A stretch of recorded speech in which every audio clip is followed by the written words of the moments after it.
everyone, my name is Novi. So in this video we are going to talk about one topic that especially we found in TOEFL structure. So the topic for this video today is about affix.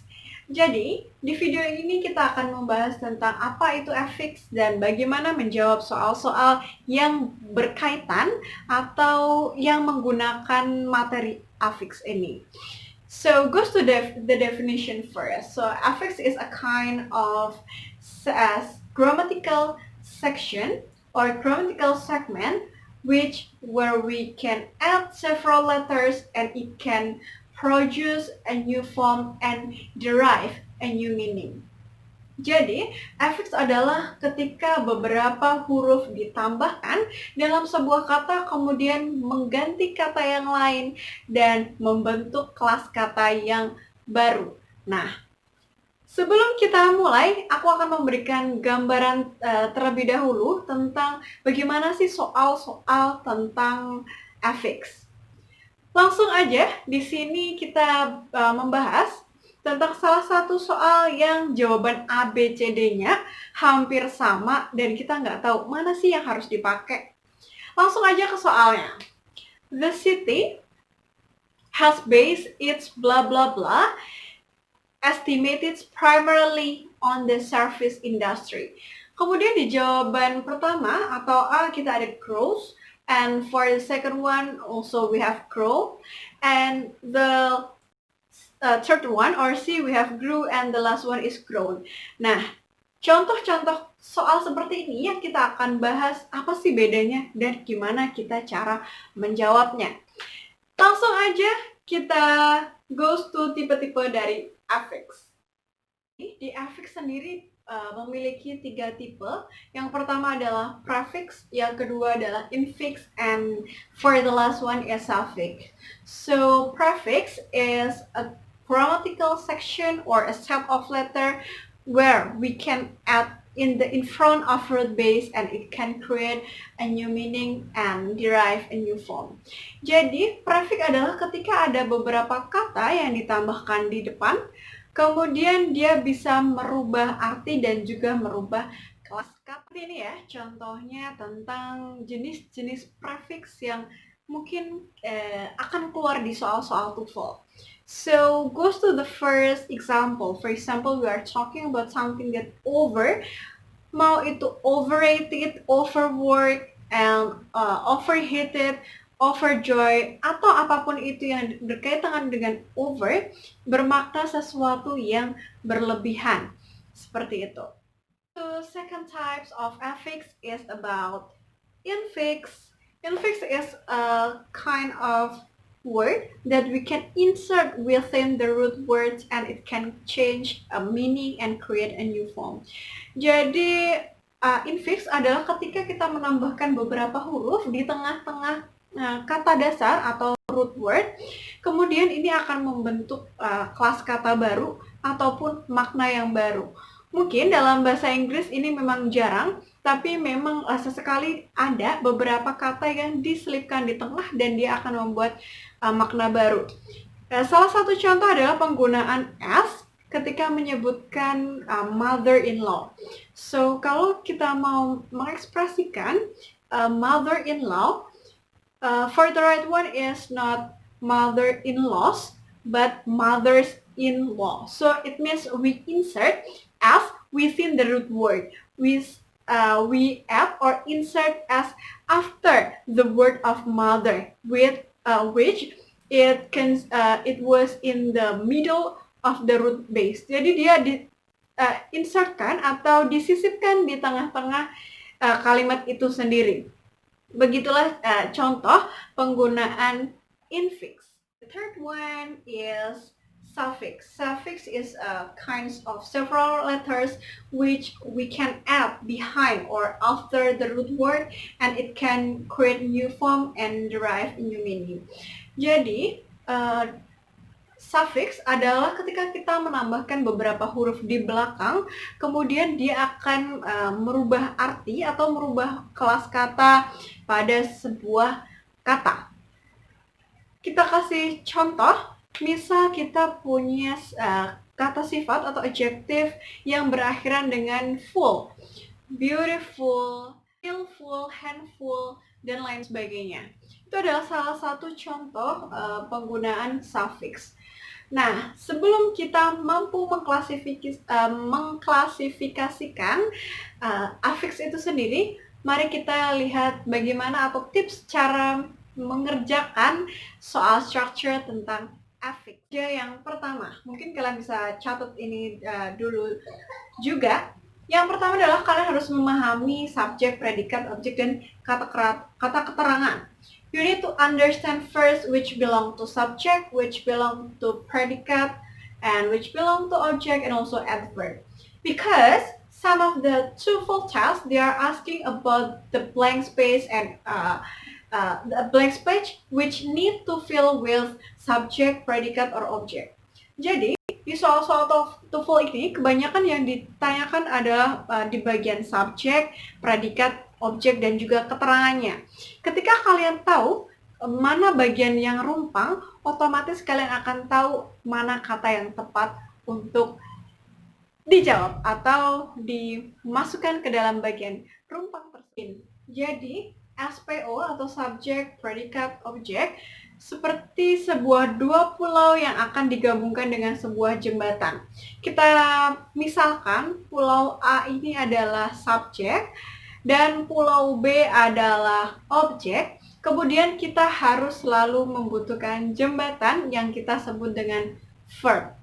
Itu adalah salah satu contoh perumpamaan. Nah, ketika nanti kalian paham mana yang kosong, apakah ini di dalam pulaunya, ataukah di jembatannya yang tidak ada, ataukah pulau B yang tidak ada, kalian akan bisa mengenali dan menjawab soal-soal tentang affix ini, pulau B dan juga jembatan.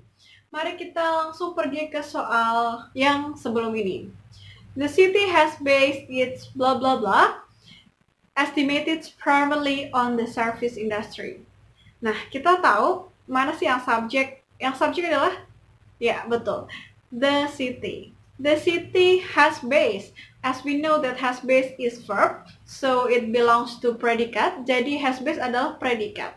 So yang belum ada sekarang adalah si pulau B ini. Nah, berarti dari kata setelah has base sampai kata yang akhir dia adalah objek. Berarti yang diperlukan adalah noun. Sekarang kita mari analisa satu persatu. It's blah blah blah estimated primarily. Jadi ini adalah sebuah objek yang dia juga memiliki subjek dan predikat. Ibaratnya si pulau B ini dia juga punya pulau-pulau kecil yang berdampingan. Dan kalian harus tahu di pulau B ini yang cocok adalah kata apa. Nah, di situ ada it's blah blah blah. Estimates primarily. Kita tahu estimates menggunakan s, dia bermakna sebagai predikat. Nah, kalau di sini ada predikat dan di sini ada subjek, otomatis it's blah blah blah adalah noun. Betul sekali. Nah, kira-kira dari A, B, C, D mana yang termasuk kata benda? Growth, ya betul, kata benda. Growth adalah kata kerja, artinya tumbuh. Grew sama, cuman dia adalah bentuk lampaunya. Dan grow adalah verb tiganya. So, the right answer is, betul sekali, adalah A. Its growth estimates primarily blah blah blah. Nah, caranya seperti itu. Cara menganalisa mana sih yang subjek, mana sih yang predikat, mana yang objek. Ketika kita paham dia belong to objek atau dia belong to subjek, kita akan lebih mudah untuk mengenali jawaban yang tepat dari pilihan-pilihan yang ada. Kedua, kalian harus juga bisa mengenali part of speech atau kelas kata. Kira-kira kata ini termasuk noun kah, termasuk verb, ataukah termasuk adjektif. Apa sih gunanya kita mengenali kelas kata ini? Karena dengan kelas kata ini kita bisa mengenali mana yang termasuk ke subjek, mana yang termasuk ke verb, dan mana yang termasuk ke objek. Ketika itu subject dan objek, kata yang seharusnya muncul adalah noun. Nah, ketika yang rupang adalah predikat, so kata yang seharusnya kita tambahkan adalah kata kerja. Betul sekali. Nah, kemudian apa sih fungsinya kelas kata sih? Part of speech atau kelas kata itu penting banget. Karena ketika kita menganalisa bagian rupang, otomatis yang harus kita lihat adalah kata sebelumnya. Nah, tidak jarang kata sebelumnya ini memberikan tanda-tanda tentang kelas kata selanjutnya. Misal ketika di depannya adalah pronoun, seperti tadi ada its, bla bla bla, itu menunjukkan bahwa ada sebuah kepemilikan dari suatu kata benda. Sehingga jawabannya dari soal tersebut adalah pasti kata benda. Seperti itu contohnya. Nah, sekarang kita masuk ke tips yang kedua, yaitu kita harus bisa memahami kelas kata. So, ada 4 kelas kata yang akan kita bahas. Yang pertama adalah noun, yang kedua adalah verb, yang ketiga adalah adjective, dan the last one adalah adverb. Pertama adalah noun. Noun is kind of word that they are describing about identity, personal, place, and etc. Jadi prinsipnya adalah kata kerja dia adalah selalu menjelaskan tentang identitas, personal, ataupun keadaan sesuatu yang tidak dikenai pekerjaan atau melakukan sesuatu. Seperti itu. Nah, di noun sendiri ada kata benda yang dia menggunakan prefix dan juga suffix. So, langsung aja, ini adalah noun that they have prefix in front of the word. Langsung aja, ini tabelnya, memang ada banyak sekali contoh-contoh kata benda yang digunakan atau belong to prefix. Ke contohnya, yang pertama adalah new COVID-19, bla bla bla test may reflect virus immunity more accurately. Nah, seperti tadi yang sudah dibahas, tips pertama adalah kita harus menentukan subjek, predikat, dan objek terlebih dahulu. Kira-kira di situ adakah pulau ataupun jembatan yang belum terisikan? Seperti kita tahu, sebelum bla bla bla, setelah bagian bla bla bla, di situ menunjukkan may reflect, yang bermakna adalah kata kerja yang mungkin menggambarkan bla bla bla. Berarti bridge atau jembatannya sudah ada dan pulau B-nya sudah penuh nih. Nah, berarti yang bagian rumpang adalah pulau A. Pulau A adalah subjek, berarti di situ yang kita perlukan adalah noun atau kata benda. Kira-kira dari jawaban A, B, C, D, E, mana yang kata benda? A, antibody, yang kedua embody, yang ketiga adalah body count, D is body work, and also E, somebody. Nah, hampir semuanya kata benda nih. Nah, yang enggak cuman B aja. Oleh karena itu, kita langsung aja hilangin yang B. A, C, D, E. Kemudian bisa kita masukkan new COVID-19 tes COVID-19, bla bla bla. Apakah yang cocok tentang new COVID test antibody atau tes antibody COVID yang baru, atau tes tentang hitungan body yang baru, atau tes tentang kerja tubuh yang baru, atau tes tentang seseorang yang baru. Mana jawaban yang tepat? Betul sekali, jawaban yang tepat adalah A, jadi antibody. Nah, dengan kita mengetahui mana sih bagian rumpang, apakah yang pulau A, yang pulau B, ataupun yang jembatan, kita bisa menentukan yang kedua, kelas kata apa yang diperlukan. Seperti itu adalah contoh soal tentang prefix yang membutuhkan Nah, adalah noun yang berhubungan dengan suffix. Nah, ini juga tabel tentang suffix, especially in part of speech noun. Jadi memang ada banyak banget. Ada tion atau shin, ada er, ada ent, ada h, ada all, ada eng, ada juga ery. Nah, di sini bahkan juga ada contoh-contohnya. Misal kita kasih shin, kita ada information, nation, dan lain sebagainya. Kemudian di kata ER yang belakangnya ER, dia mostly sesuatu yang berhubungan dengan profesi. Ada driver, advertiser, dan lain sebagainya.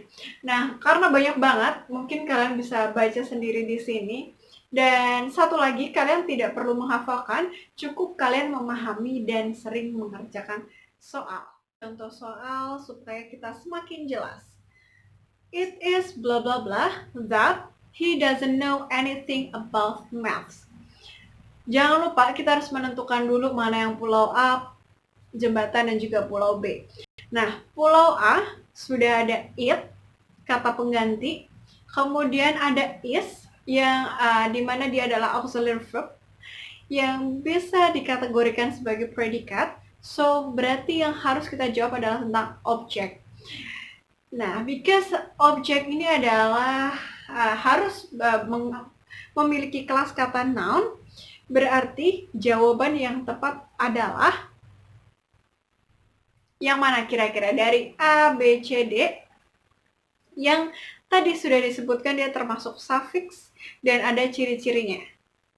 Ya, betul, yang C, evidence. Tadi sudah dikatakan bahwa bukti dalam bahasa Inggris dalam kelas kata noun itu adalah evidence dengan akhiran ence. Karena tadi di sebelumnya kita sudah membahas bahwa kata-kata yang beberapa kata yang diakhiri dengan ence dia akan selalu menjadi noun. Dia adalah suffix dari noun. Nah, gimana? Sudah jelaskan tentang noun? Even though prefix dan juga suffix. Yang kedua adalah kelas kata verb. Verb is kind of word that they are expressing about something action. Jadi dia adalah sebuah kata yang menjelaskan tentang sebuah aksi atau sebuah proses atau sesuatu yang dilakukan. Nah, di verb sendiri ini kita juga memiliki prefix dan juga affix. Ini adalah tabel tentang verb yang dia bermakna, yang dia memiliki kelas kata kerja. Kita memiliki re yang artinya we can gain back atau kita bisa mendapatkan kembali. Yang kedua adalah this yang berarti reverse the meaning atau berlawanan dengan adjektif dengan verb yang dia tumpangi atau yang dia tambahkan. Yang ketiga adalah over yang kita tadi sudah bahas. Kemudian ada miss, itu sesuatu sama-sama yang menjelaskan tentang vice versa atau keadaan yang setelahnya.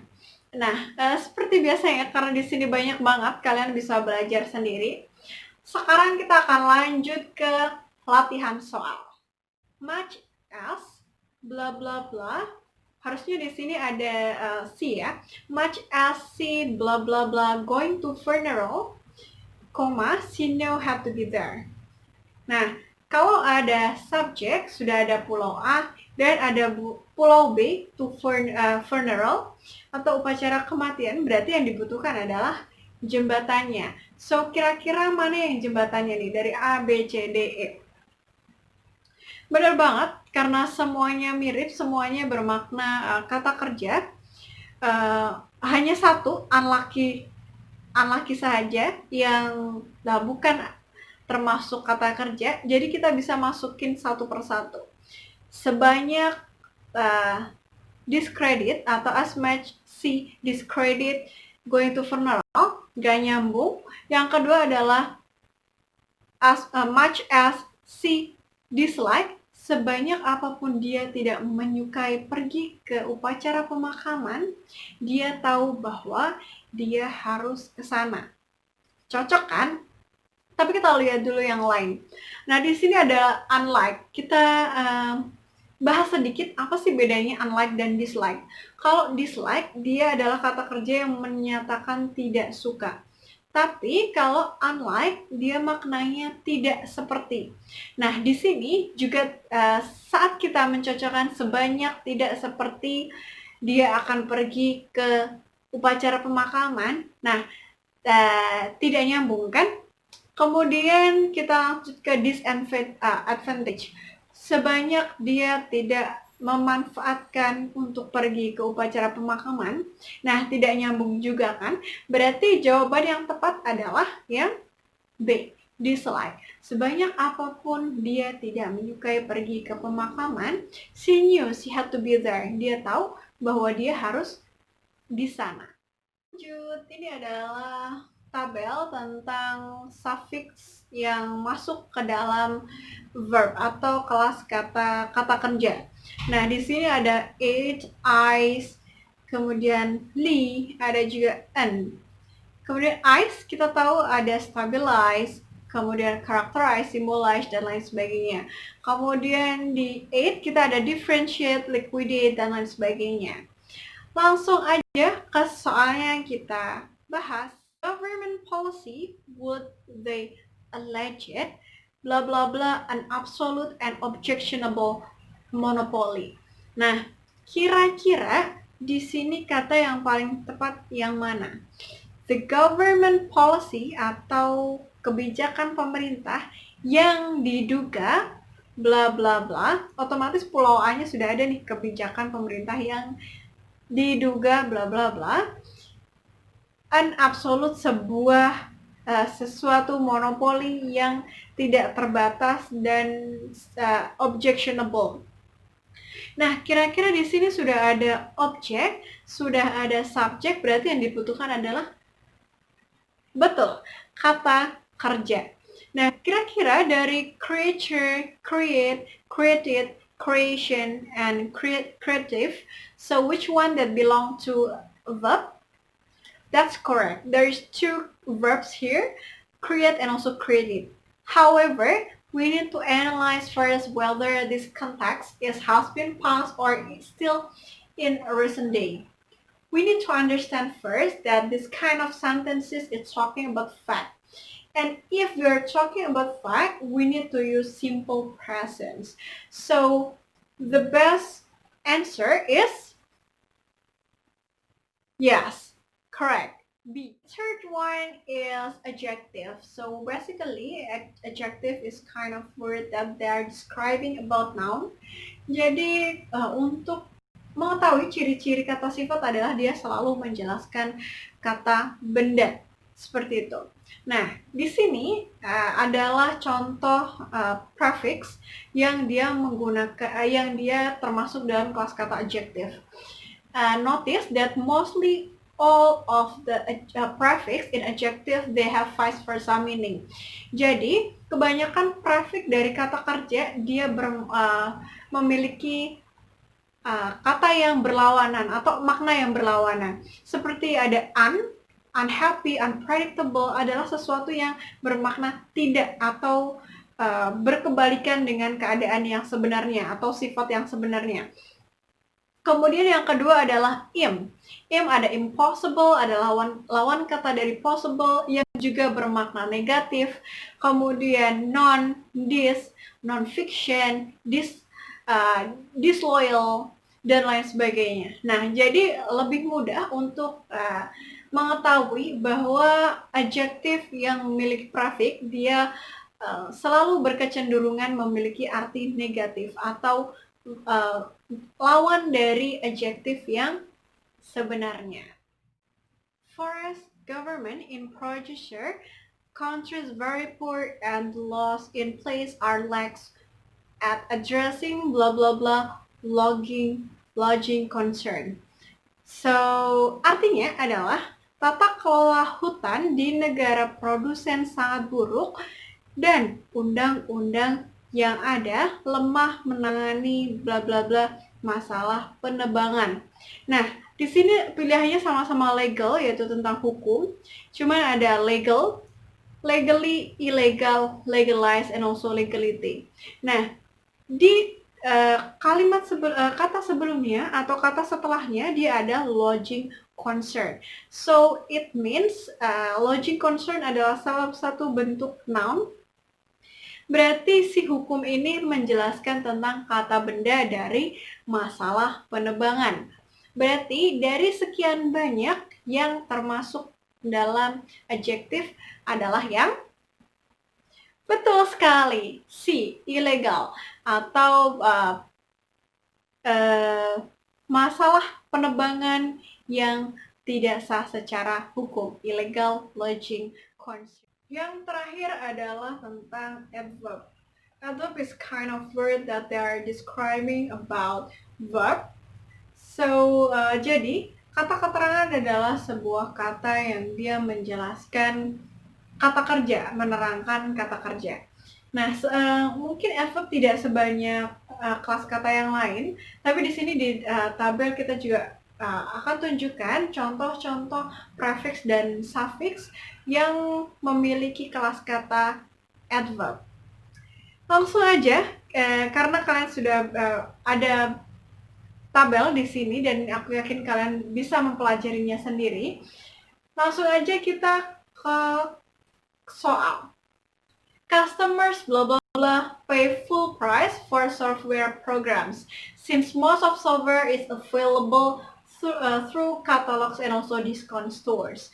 So, langsung aja seperti biasanya kita harus nyari mana yang pulau A, pulau B, dan juga bridge-nya atau jembatannya. Ada customer, so it means customer has belong to be island A atau pulau A. Dan pay full price, membayar dengan harga penuh adalah jembatan ke Pulau B. Pulau B adalah software program bla bla bla dan lain sebagainya. Nah, kemudian karena di sini Pulau A, Pulau B dan jembatannya sudah terisi, otomatis menggunakan cara yang selanjutnya, yaitu melihat kata sebelumnya. Setelah bagian rumah ini atau sebelum bagian yang dijelaskan adalah kata pay, yaitu kata kerja. Otomatis nanti yang mengisi bagian rumpang adalah kata keterangan. Betul sekali. Seperti yang kita bahas, berarti dari A, B, C, D yang termasuk dalam kata keterangan adalah betul sekali, rarely. Oh ya, untuk tadi kebanyakan dari adverb dia menggunakan hampir sama dengan adjektif, hanya saja kalau adverb of manner dia diberikan tambahan ly atau kalau dalam bahasa Indonesia dia bermakna dengan rapi, dengan bersih, dengan indah dan lain sebagainya. Gracefully, beautifully, and etc. Nah, jadi ketika kalian menggunakan adverb dan itu menjelaskan kata kerja, kalian langsung bisa mencari kata yang belakangnya ly. Tapi ini tidak selalu benar. Kalian juga harus bisa menganalisa artinya mana sih kira-kira yang tepat. Jadi kita sudah belajar tentang bagaimana cara mengerjakan soal-soal structure yang berhubungan dengan affix. Kita tahu tips pertama kita harus mengenali subjek, predikat, objek, dan juga kata keterangan. Yang kedua, kita harus mengenali atau familiar dengan part of speech atau kelas kata.